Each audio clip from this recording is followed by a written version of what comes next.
Pauta de análisis por la 100.5. 8:35, estamos de regreso. Momento de escuchar la opinión de nuestros panelistas de cada martes con Víctor Maldonado, sociólogo, analista político de la Democracia Cristiana. ¿Cómo está, Víctor? Qué gusto. Buenos días, ¿cómo están ustedes? Muy bien. Y Hugo Herrera, doctor en filosofía, académico de la UDP. ¿Cómo estás, Hugo? Muy bien, buenos días. Bienvenidos. Oye, bueno, vamos a hacer oposición y oficialismo, pero antes de ir a la oposición, Camila Vallejo la semana pasada hizo el punto sobre la ausencia de una vocería en el gobierno y dijo, si yo hubiese sido la vocera en ese minuto y no hubiese hablado, me habrían hecho pebre.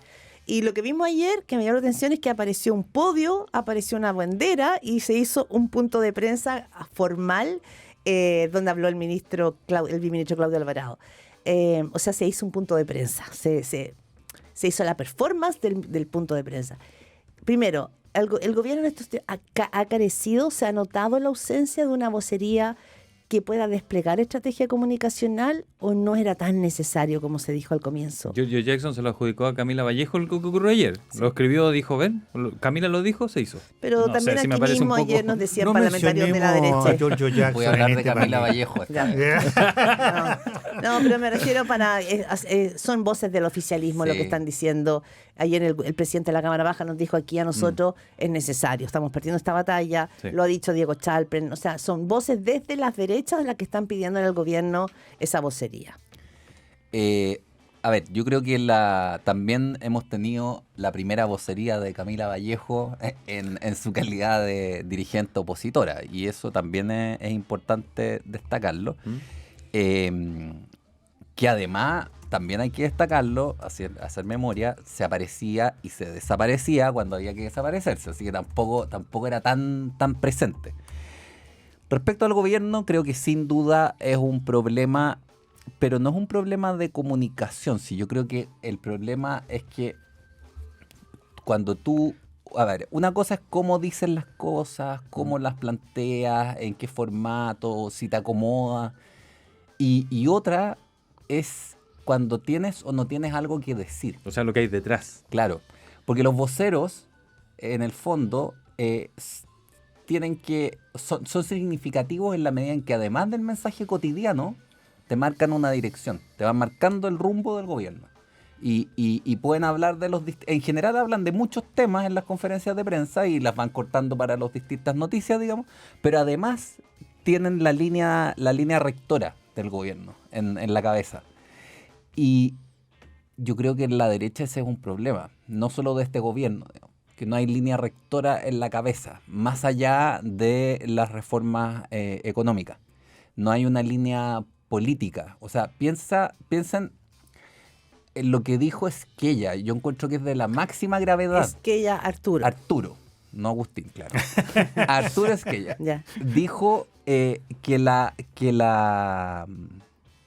cuestión que se va a votar hoy, de la compensación a las municipalidades, en verdad da un poco lo mismo. También lo dijo Quirós. ¿Pero por qué da lo mismo? Porque el sistema de financiamiento de las municipalidades hay que discutirlo, y porque es muy inequitativo. O sea, estamos hablando de un problema institucional de fondo, de la primera importancia nacional, que aparece incidentalmente en la discusión. Entonces, eso significa no tener bien claro el rumbo rector. ¿Qué se quiere mostrar? Víctor Maldonado. Bueno, yo tengo la idea de que el gobierno fue muy develado cuando Cedini dijo esto de que, mira, este es un gobierno fome, le dijo el tercero de la moneda, el tercero en el poder, el tercero, sin más mención, y le dijo, pero entonces, ¿para qué me llaman? Entonces dijo, pero tú eres una actriz, actúa. Esto era, ¿qué es lo que buscaban en ella? Una imagen sin contenido. El contenido se lo daban otros. Pero no existe vocero sin la capacidad propia de comunicar contenido. Entonces yo tengo la idea de que al gobierno sí le falta un vocero. Obviamente, todos los gobiernos del mundo, desde los más de izquierda a los más de derecha, todos se unen en una sola cosa, que las comunicaciones son una especialidad y que todos tienen vocero. Entonces esto no puede ser, o le damos el premio Nobel de Economía a Kast o ponemos vocero. Y esto significa que, pero ¿por qué no hay vocero? Porque tienen miedo de volver a reincidir en el mismo error. otro sin contenido y buena O imagen. sea, coincide con Hugo que lo que falta aquí es manuscrito, falta contenido. Absolutamente. Ahora- Y o sea, el problema no es el vocero, es qué decir. Ahora, lo otro que yo creo que es relevante acá es volver a mirar el segundo piso. Porque por más que... yo creo que el tema del poder del segundo piso no está 100% zanjado todavía. Cuando hablamos de dónde está el resorte comunicacional, hoy día yo me imagino que los equipos del ministro Alvarado no lo tienen. Yo digo, el pobre ministro Claudio Alvarado trabaja mucho más que las 40 horas. O sea, realmente tiene que estar negociando la mega reforma, en los temporales. El ministro está como para todo, el ministro Alvarado. Pero el segundo piso, entonces, es el lugar donde debiera fraguarse o diseñarse la estrategia comunicacional. Ser la vocería no es solamente hablar como loro, es el despliegue de una estrategia de comunicaciones que hoy día en el mundo, en las empresas, hasta en las escuelas, todo el mundo tiene una estrategia comunicacional, o sea, no es una cosa menor. ¿Hay ahí algo del poder, del segundo piso que no ha querido soltar, a juicio de ustedes? Yo creo que hay que distinguir entre las capacidades para ganar una elección y las capacidades para gobernar. O sea, yo creo que el segundo piso tuvo una genialidad que fue poner los temas que estaban pendientes en una campaña que fue muy eficaz y ganaron la presidencia. Pero otra cosa muy distinta es qué es lo que hace uno ya dentro del gobierno, porque ahí la campaña ya no sirve. Ahí tú tienes que construir institucionalidad, tienes que presentar reformas, tienes que... Y esa idea ya no es solo comunicación, ya no es solo pegar la cuña, ya no es solo dar con el mensaje asertivo en el momento preciso, sino que es diseñar políticas de largo aliento a partir de ciertas definiciones sobre la antropológica, sobre la idea de ser humano que tú tienes. Y esa idea yo creo que en la derecha, al menos en los que tenemos en el segundo piso hoy día, al parecer no está. Y lo que dijo Cedini, claro, muestra un liderazgo táctico, si se quiere. Actúa porque tú eres actriz, qué sé yo, esas Sí, cosas así. y Víctor lo dijo, ¿sabe? Como, tú eres actriz, actúa. Yo creo que no fue así. No, yo creo Yo que creo que fue como, más oye, tú eres golpeadito. actriz, actúa, pues. O sea, Con un ya, poquito más Víctor. de machismo, sí. Claro, entonces, Víctor Maldonado.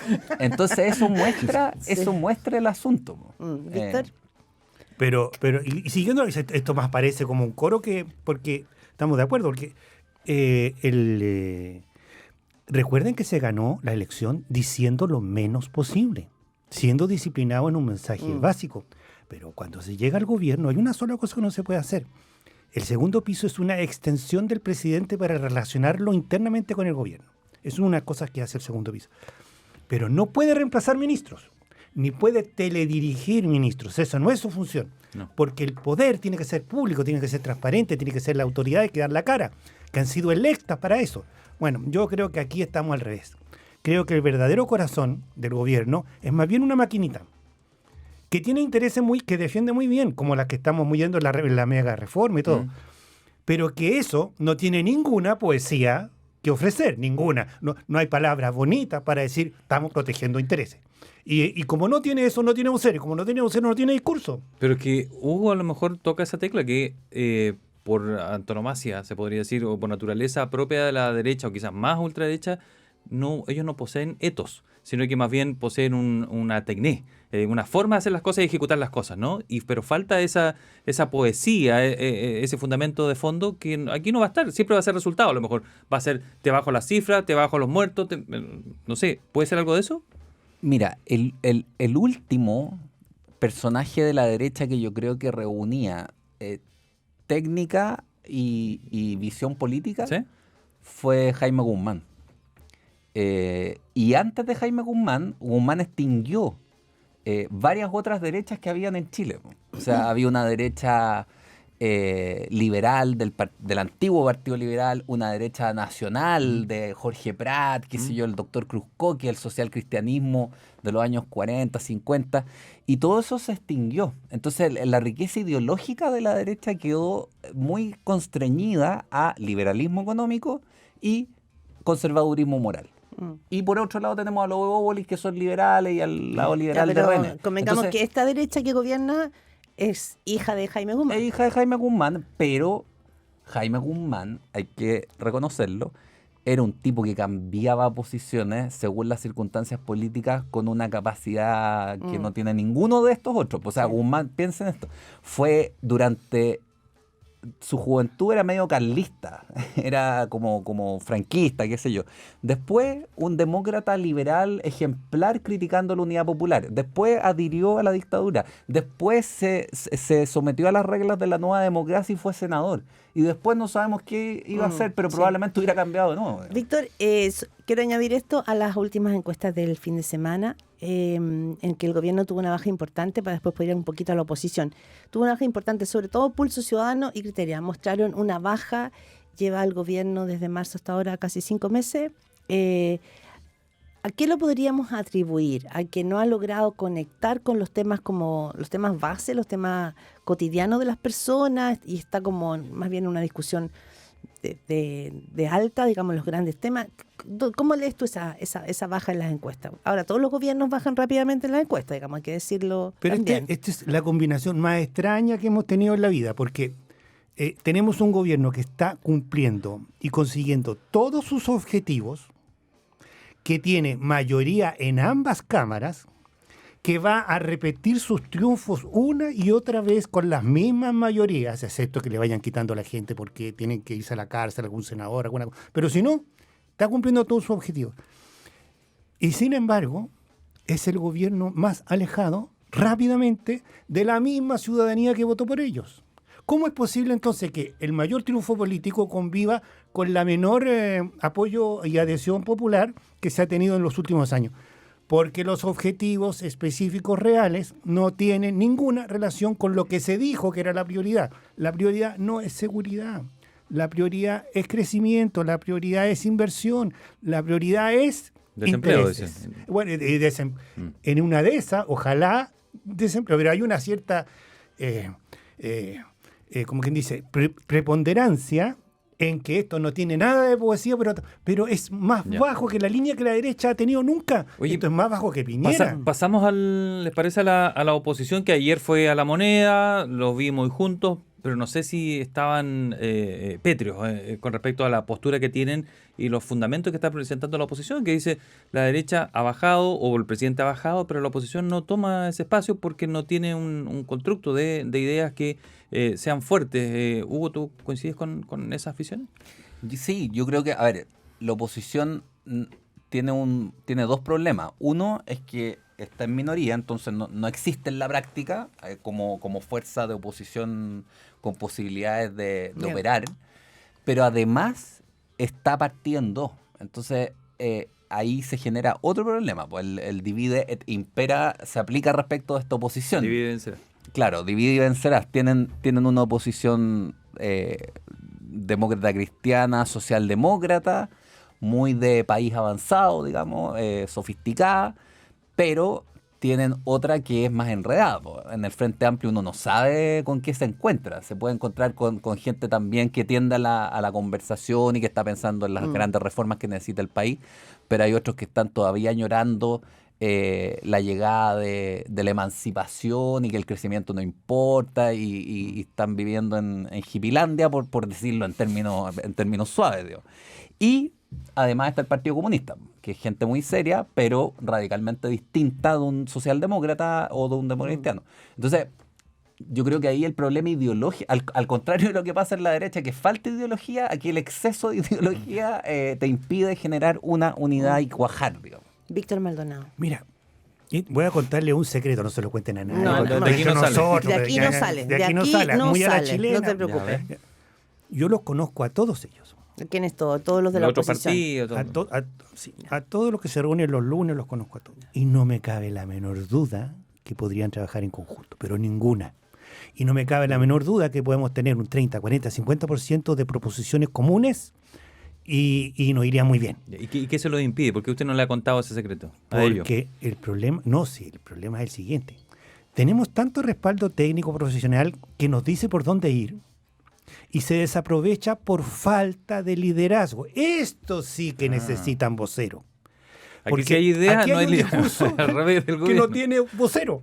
Mientras que acá no hay vocero porque no hay discurso. Es una cosa muy, muy, muy rara. O sea, yo creo que, por ejemplo, la visita a La Moneda es la demostración de que ya no hay nada que hacer, que haya un aburrimiento, porque no hay cómo ocupar la semana. Porque uno no va a ir a la Moneda a decirle, chiquillos, les quiero recordar que no hemos llegado a ningún acuerdo durante los 2 últimos meses y sería bueno que nos tomaran en cuenta como oposición. ¿Qué le va a decir el ministro? Encantado de recibirlo en la Moneda, tome cafecito, las galletas como están.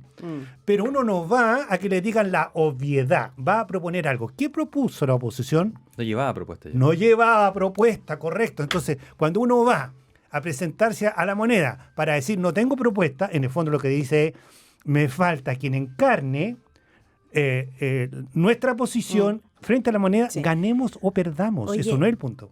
Otra cosa que creo que es interesante de mirar del último tiempo, y quizás como en ese minuto se vio como una derrota del gobierno, pero en realidad fue un éxito, es que el ministro Quirós logró quebrar al socialismo democrático. Quebró al PS en la discusión de la mega reforma y que también al PPD. Y eso es lo que estamos viendo hoy día cuando vemos desplegado una figura como Álvaro Elizalde, que es un hombre que manejó el Partido Socialista, que estos días ha aparecido en varias entrevistas, que Manucheri lo señaló hace 3 semanas en el Mercurio como la mejor carta para dirigir el Partido Socialista, en momentos donde el partido tiene una presidenta, pero lo que estamos viendo es un Álvaro Elizalde que está como desplegado marcando ese liderazgo. Algo habrá que leer ahí, ¿o no? O sea, yo creo que lo que hay que convenir, me parece, es que Paulina Bodanovich no está ejerciendo un liderazgo que le correspondería, digamos. Y ahí por distintas razones, pero claro, Elizalde se ve como más preparado, más capacitado que ella para ejercer liderazgo, no solo por el ascendiente que tiene dentro del Partido Socialista, sino bueno, porque fue presidente del Partido Socialista. Y si bien no fue un dirigente de los más destacados de la historia del Partido Socialista, tuvo mano, fue eficaz. Bajó varias candidaturas presidenciales, Bueno, a sin ir más Ricardo lejos, Lagos. a Ricardo Lagos, se Ni atravesó más con el ni que había menos. que atravesarse, digamos. O sea, es un dirigente que en ese sentido tiene un coraje que se extraña hoy en día entre los políticos. Ahora, si es un dirigente con capacidades constructivas para hacer una oposición que genere reformas institucionales y contribuya al debate, creo que eso es otra cosa. A lo mejor Víctor dijo los conocía a todos. Sí, mira, primero quiero hacer un desmentido. Extraoficial no, a los socialistas desde fuera no los divide nadie. Los socialistas se autodividen. Claro. O sea, ellos son autosuficientes para dividirse. Ya. Y Nacieron siempre así. practican esto. Entonces, pero es que se necesita un partido socialista, como quien dice, que no Mandrujano. solamente piense en la interna, ni se tensione tanto que alguien adentro hace que se anule cualquier movimiento que el partido esté haciendo. Porque los socialistas han llegado casi hasta el acuerdo, pero en el último momento reciben el freno interno y entonces tienen que desandar camino. Una vez me acuerdo que respecto de la DC, un socialista me decía, yo prefiero a Guterres Martínez, que era en vez de Gabriel Valdés. Y yo decía, pero ¿por qué? Lo que pasa es que con Valdés siempre estoy de acuerdo en todo. Y con Gute no. Pero con Gute lo que dice se hace. ¿Entiendes? O sea, detrás de Gute tengo a la DC llevando la línea política que se dice. Alineada. No quiero estar de acuerdo con alguien que después no puede llevar ese camino. Es lo mismo que sucede con los socialistas. Necesitamos a alguien que junte decisión con resolución. Y eso lo necesita el conjunto, porque sin los partidos clave no hay unidad del conjunto. Víctor Maldonado, Hugo Herrera, muchas gracias por haber venido con su opinión, como cada Muchas martes. gracias. Muchísimas gracias, que tengan bonita semana. Hasta la próxima semana. Que esté muy bien. Gracias. Veamos quién va a la Moneda ahora, porque esto ya... Sí, broma.